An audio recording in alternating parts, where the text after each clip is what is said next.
Hi hello नमस्कार विद्यार्थियों, आप सब कैसे हैं? आई होप आप सब बहुत अच्छे होंगे and welcome to my YouTube channel. Okay, आज हम इस वीडियो में बात करेंगे नेक्स्ट टॉपिक की जो सिलेबस में दे रखा है, जो कि है central bank and its function. Syllabus में जो नेक्स्ट टॉपिक है आफ्टर मनी वो है central bank and in function, केंद्रीय बैंक व इसके कार्य।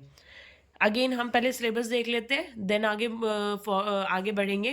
तो सिलेबस में पहली लाइन यही लिखी है, central bank and its function. That's mean आपको पहले सेंट्रल बैंक के बारे में पता होना चाहिए, देन उसके फंक्शंस के बारे में पता होना चाहिए। फंक्शंस भी कौन से पता होने चाहिए, तो वो है bank of issue, governments bank and bankers bank. Syllabus में तीन ही मेंशन है, स्टिल मैंने तीन एक्स्ट्रा लिए हैं जो कि इम्पॉर्टेंट है और जो कि शायद पूछे जा सके। तो आपको ऐसा नहीं होना चाहिए कि आपको पता ना हो।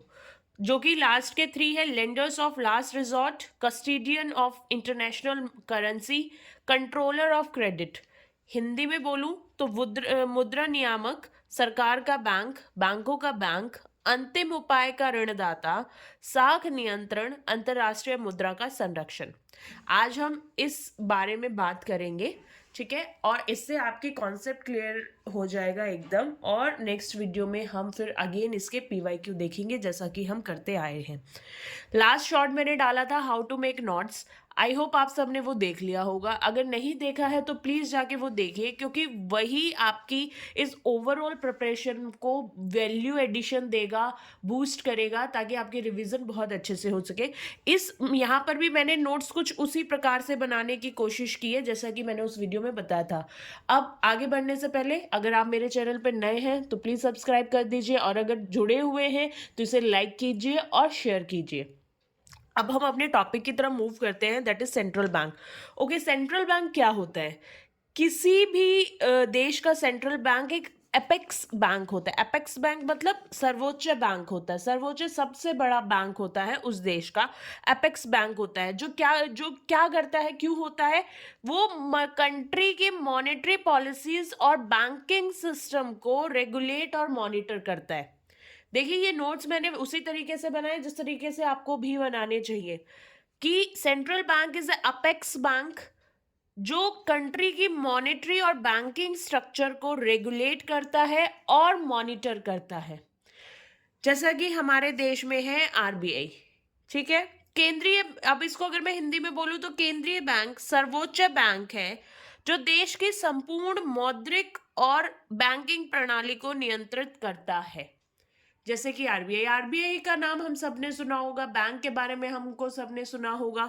तो ये क्या करता है? ये किसी भी देश का एक सबसे बड़ा बैंक है जो उस देश की जितने भी बैंक्स हैं या उस देश की जो भी बैंकिंग सिस्टम है, कैसे उस देश के बैंक वर्क कर रहे हैं, उसको रेगुलेट करेगा, उसको मॉनिटर करेगा। और उस देश की जो मॉनेटरी पॉलिसीज है, मॉनेटरी पॉलिसीज आने वाली वीडियोस में हम बहुत अच्छे डिटेल में डिस्कस करेंगे, लेकिन मॉनेटरी पॉलिसीज अभी के लिए हम ये जान लेते हैं कि पैसा किस तरीके से आ रहा है उस इकोनॉमी में या जा रहा है, कैसे पैसा रेगुलेट हो रहा है, कैसे मनी रेगुलेट हो रहा है, उसके बारे में हम इस चीज में जानेंगे। तो सेंट्रल बैंक इज नथिंग बस अपेक्स बैंक, ये याद रखना। अपेक्स बैंक यानी सबसे बड़ा बैंक है जो क्या करता है, जो देश की मॉनेटरी और बैंकिंग स्ट्रक्चर को रेगुलेट करता है और मॉनिटर करता है। आपको अपने नोट्स में ऐसा ही लिखना है, ठीक है। और हिंदी में देख बताया मैंने कि सर्वोच्च बैंक जो देश की संपूर्ण मौद्रिक व बैंकिंग प्रणाली को नियंत्रित करता है, वो एक देश का केंद्रीय बैंक होता है। हमारे देश का केंद्रीय बैंक है RBI, that is reserve bank of India, जिसकी स्थापना 1935 में 1935 में की गई थी, और ये गवर्नमेंट के अंडर है। अभी तक हम क्लियर है? हमें सेंट्रल बैंक समझ आया कि सेंट्रल बैंक एक सबसे बड़ा किसी भी देश का बैंक होता है जो उस बैंक की बैंकिंग प्रणाली और मौद्रिक प्रणाली, मॉनेटरी और बैंकिंग स्ट्रक्चर को देखता है। ओके, अब नेक्स्ट जो इसका पार्ट है सिलेबस का, दैट इज फंक्शन। अब हम बात कर लेते हैं थोड़ा सा फंक्शन की। ओके, तो फंक्शन इज व्हाट। अब मैंने तीन फंक्शन तो आपके उसमें दे रखे हैं सिलेबस में, और मैंने कुछ एक्स्ट्रा ऐड किए हैं। सो पहला फंक्शन है issue, banks issue of bank या इशूज बैंक। इसका क्या मतलब है? अगेन देखिए, मैंने नोट्स बहुत शॉर्ट बना रखे हैं जो कि रिवीजन में क्विक, आपके रिवीजन के लिए बहुत हेल्पफुल होंगे। जैसे कि sole authority to issue notes, किसी भी देश में नोट या हमारे देश में किसी भी देश में नोट इशू करने की सोल अथॉरिटी किसी भी देश के सेंट्रल बैंक के पास होती है। हमारे देश में जितने भी नोट्स हैं, जो कि आपने देखे ही होंगे, खर्ची करते होंगे, यही करते होंगे, तो वो जो आपने देखे हैं वो सब कौन इशू कर रहा है? वो सब आरबीआई ही इशू कर रहा है। यानी किसी भी देश में करेंसी इशू करने की सोल अथॉरिटी किसके पास होती है? आरबीआई, मतलब उस देश के सेंट्रल बैंक के पास होती है। हमारे देश के में आरबीआई के पास है। तो पहला फंक्शन क्लियर हो गया। नेक्स्ट है गवर्नमेंट, हिंदी में इकलौती पावर है नोट को छापने की। हिंदी इंग्लिश में नेक्स्ट है गवर्नमेंट्स बैंक। जैसा कि नाम सजेस्ट कर रहा है, किसी भी बैंक क्या होता है आपके लिए, बैंक क्या काम करता है आप बैंक को जानते होंगे। बैंक क्या है? जैसे एसबीआई है, आपका बैंक ऑफ बड़ौदा है, एक्सिस बैंक है, ये सारे बैंक्स हैं। ये आपके लिए क्या काम करते हैं? आपका डिपॉजिट्स रखते हैं, आपको लोन देते हैं, आपको बैंकिंग फैसिलिटीज देते हैं। तो आरबीआई क्या होता है? वो गवर्नमेंट्स का बैंक होता है। आरबीआई हम पब्लिक का बैंक नहीं है, वो हमारे डिपॉजिट एक्सेप्ट नहीं करेगा। आरबीआई पब्लिक से डायरेक्ट डील नहीं करेगा। वो आप अगर चाहें कि हमारा भैया खाता खोल लो, तो आरबीआई भगा देगा और दो बातें सुना के भगाएगा कि हम ना रखेंगे तुम्हारा पैसा।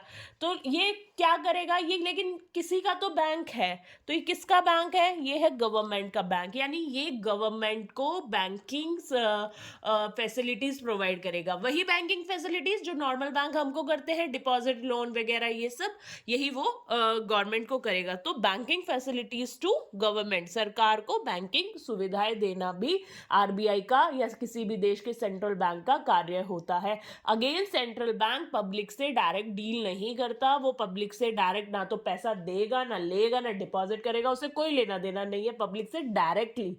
पब्लिक को यानी हम लोगों को वो कोई बैंकिंग सिस्टम फैसिलिटी प्रोवाइड नहीं करेगा। नेक्स्ट है बैंकर्स बैंक। जब हमने सेंट्रल बैंक के बारे में पढ़ा था कि सेंट्रल बैंक क्या होता है, तो हमने देखा था मॉनेटरी पॉलिसी और किसी भी देश के बैंकिंग स्ट्रक्चर को रेगुलेट करता है। तो वो उस देश का बैंकिंग स्ट्रक्चर कौन चला रहा है? बैंक्स चला रहे हैं। कौन से bank? Commercial bank. Okay, commercial bank वो बैंक है जो एसबीआई वगैरह जो बैंक होते हैं जो प्रॉफिट अर्निंग के लिए काम करते हैं, ये होते हैं कमर्शियल बैंक, जिनका ये बिजनेस होता है। वो बैंकिंग सिस्टम चलाते हैं और उसी बैंकिंग सिस्टम को कौन रेगुलेट करता है, मॉनिटर करता है? आरबीआई करता है। तो जो आरबीआई है या किसी भी देश का सेंट्रल बैंक है, वो उस देश के सभी बैंकों का भी बैंक है। मतलब बैंक के पास भी तो कुछ डिपॉजिट होगा, बैंक को भी तो कहीं पैसा रखना होगा, बैंक को भी तो बैंकिंग फैसिलिटीज लेनी होगी। वो कहाँ से लेंगे? वो उनको आरबीआई देगा या किसी भी देश का सेंट्रल बैंक देगा। मैं बार बार आरबीआई इसलिए बोल रही हूँ क्योंकि हमारे देश का सेंट्रल बैंक ही आरबीआई है, इसलिए मैं बार बार आरबीआई बोल रही हूँ। किसी भी जितने भी कमर्शियल बैंक हैं उनको बैंकिंग फैसिलिटी प्रोवाइड करना या उनको मॉनिटर करना, उनको रेगुलेट करना, ये काम किसका है? ये काम उस देश के सेंट्रल बैंक का है। हमारे देश में ये काम आरबीआई का है। क्या हम यहाँ तक क्लियर है? नेक्स्ट है जो मैंने ऐड किया है, वो ऐड मैंने मतलब ये नहीं है कि मैंने अपनी मर्जी से वो दे दिया कि ये फंक्शन है आरबीआई करेगा। ऐड करने का मतलब है कि ये थोड़े से एक्स्ट्रा पॉइंट्स है। जो है लेंडर्स ऑफ लास्ट रिजॉर्ट। क्या होता है कि बैंक, अगर मैं इसको हिंदी में बोलूं तो अंतिम ऋणदाता के रूप में हम कैसे आरबीआई को देखेंगे? आरबीआई क्या करता है कि कई बार क्या होता है कि बैंक को ना पैसों की कमी हो जाती है, करेंसी की कमी हो जाती है। तो उस सिचुएशन में ट्रेजरी बिल्स या सिक्योरिटी के अगेंस्ट आरबीआई उन बैंक्स को लोन देता है। यानी जब लास्ट में उन बैंक्स को कहीं कुछ नहीं मिलता है तो वो आरबीआई के पास जाते हैं कि ये मेरे बिल्स हैं, ये ट्रेजरी बिल्स हैं या मेरी सिक्योरिटीज है, आप और इनके बदले मुझे लोन दे दीजिए। यानी अंतिम ऋणदाता के रूप में काम करता है। यानी जब मुसीबत आएगी बैंकों के पास तो बैंक आरबीआई के पास या सेंट्रल बैंक के पास जाएंगे और वो उनकी हेल्प कर देगा। ये होता है lender of last resort. Give loan to commercial bank in need in against of treasury bills and what securities और ट्रेजरी बिल्स के अगेंस्ट वो आपको लोन दे देता है। नेक्स्ट जो हमने बात की थी वो था कस्टोडियन ऑफ इंटरनेशनल करेंसीज। क्या होता है? किसी भी देश को इंटरनेशनल करेंसीज रखनी होती है। For international businesses. अब ये आने वाले चैप्टर में आप बहुत अच्छे से पढ़ेंगे, आपके सिलेबस में है फॉरेन एक्सचेंज का चैप्टर। तो किसी भी जो फॉरेन करेंसीज होती है, जो फॉरेन एक्सचेंज होते हैं किसी भी कंट्री के पास, उसका कस्टोडियन कौन है, यानी उसकी देख रेख संरक्षक कौन है, उसका संरक्षक होता है आरबीआई। तो यानी आरबीआई का एक और काम है अंतरराष्ट्रीय मुद्राओं का संरक्षण करना, यानी उनको अपने पास रखना। लास्ट और जो सबसे इंपॉर्टेंट काम होता है आरबीआई का, वो है कंट्रोलर ऑफ क्रेडिट, साख नियंत्रण। अभी नेक्स्ट वीडियो में हम इसी टॉपिक के बारे में बात करेंगे कि कैसे करता है, लेकिन मैं आपको एक इंट्रोडक्शन दे देती हूँ कि साख नियंत्रण या कंट्रोलर ऑफ क्रेडिट का मतलब ये है कि जब मार्केट में बहुत सारा पैसा आ जाता है, जिसकी वजह से इन्फ्लेशन हो सकता है, महंगाई हो सकती है, उसको आरबीआई कैसे कंट्रोल करता है, उसको आरबीआई कैसे संभालता है, उस सिचुएशन को क्या क्या करता है कि पैसा कंट्रोल हो जाए और जितनी ज़रूरत है मार्केट में उतना ही पैसा रह जाए, क्योंकि ज़्यादा पैसा होना भी नुकसान है और कम पैसा भी होना नुकसान है। वो कैसे है वो आने वाली वीडियो में हम देख ही लेंगे, लेकिन अभी के लिए कि कैसे वो साख को या मुद्राओं को या फिर क्रेडिट को या मनी को एक इकोनॉमी में कंट्रोल करता है, उसका उसकी हम बात करते हैं। कंट्रोलर ऑफ क्रेडिट ये काम करता है सिर्फ आरबीआई, क्योंकि हमने इंट्रोडक्शन में बात की थी कि मॉनेटरी स्ट्रक्चर को भी कौन रेगुलेट या मॉनिटर करता है, वो करता है आरबीआई। और ये जो क्रेडिट कंट्रोलर है, साख नियंत्रण है, ये सब मॉनेटरी पॉलिसीज के अंदर आता है। आई होप आपको ये समझ आया होगा। एक छोटा सा रिकैप ले लेते हैं कि सेंट्रल बैंक क्या है। एक एपेक्स बैंक है जो कि किसी भी देश के मौद्रिक और बैंकिंग प्रणाली यानी मॉनेटरी और बैंकिंग स्ट्रक्चर को रेगुलेट करता है और मॉनिटर करता है। ये नॉर्मल पब्लिक में डील नहीं करता है, उनके डिपॉजिट्स नहीं एक्सेप्ट करता है, डायरेक्ट पब्लिक को कोई लोन नहीं देता है, यानी पब्लिक से डायरेक्ट डीलिंग आरबीआई हमारा नहीं करता है। देन जब हमने इसके फंक्शंस की बात की तो बैंक ऑफ इशू, मुद्रा नियामक के बारे में बात की, यानी किसी भी देश में नोट छापने की एक सोल अथॉरिटी किसके पास होती है, सोल अथॉरिटी होती है आरबीआई के पास। सेकंड था गवर्नमेंट्स बैंक को, सरकार को बैंकिंग फैसिलिटीज कौन देता है, आरबीआई देता है। बैंकर्स बैंक यानी जितने भी बैंक है उन सबको रेगुलेट करना, उन सबको बैंकिंग फैसिलिटीज प्रोवाइड करना, वो भी कौन करता है, आरबीआई करता है। नेक्स्ट था लेंडर ऑफ लास्ट रिजॉर्ट, अंतिम उपाय का ऋणदाता, यानी जब बैंकों को मनी की कमी की वजह से कोई दिक्कतें महसूस करनी पड़ रही है, तब आरबीआई ही उनको उनकी सिक्योरिटी के अगेंस्ट लोन देता है। नेक्स्ट था कस्टोडियन ऑफ इंटरनेशनल करेंसी, अंतरराष्ट्रीय मुद्रा का संरक्षण। इसका क्या मतलब हुआ, किसी भी देश की में जो इंटरनेशनल करेंसी रखी होती है उसका संरक्षण, उसका कस्टडी कौन लेता है, आरबीआई लेता है।